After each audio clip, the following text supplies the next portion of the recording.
जो गंदी नजर दूसरों पर रखता है वो अपने घर की खैर मना ले। मिल्लत के जवान याद रख, अगर तुझे 15 लड़कियों के फोन आते हैं तो तू कोई बहुत बड़ा बहादुर नहीं बल्कि तेरी गैरत का जनाजा निकल गया है।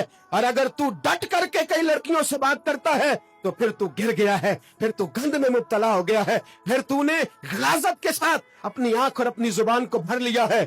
शर्म वाला वो होता है जिसका हुस्न भी साफ होता है, जिसका कद भी बड़ा होता है, जिसकी जवानी भी आला होती है, पर उसका ज़हन साफ सुथरा होता है।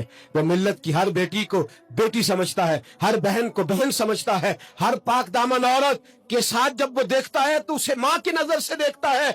जमाने से इस गलाजत को दूर निकालना होगा। ये हदीस सुनाने लगा हूँ, हदीस है, हदीस रसूल है। जवान खास करके जरा मेरी बात पे तवज्जो करें और बुजुर्ग खास कर तवज्जो करें जिन्होंने तरबियत करनी है। सुने, हुजूर की बारगाह में एक नौजवान आया है, ये संगमील है हदीस, इसको याद रखना।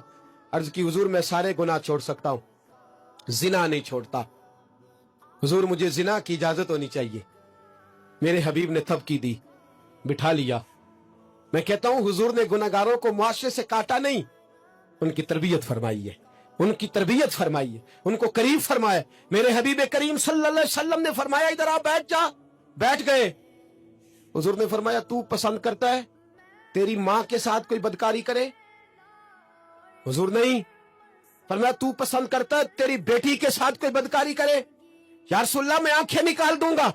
हुजूर ने फरमाया तू पसंद करता है तेरी बहन के साथ? हुजूर मैं काट डालूंगा वो हाथ जो मेरी बहन की तरफ उठेंगे। फरमाया तू पसंद करता है कि तेरी खाला फूफी ममानी की तरफ कोई ऐसी हरकत करे? हुजूर मैं काट के रख दूंगा उन लोगों को जो बात भी करेंगे।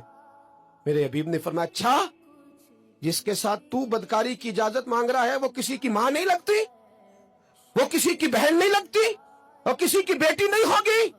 याद रखे, मुल्ला जलालुद्दीन रूमी 1, इमाम गजाली 2, आला हजरत फाजले बरेलवी 3, बुजुर्ग मुतफिका तौर पर लिखते हैं, फरमाते हैं जो गंद के साथ दूसरे घर में ताड़ता है वो अपने घर की खैर मना ले।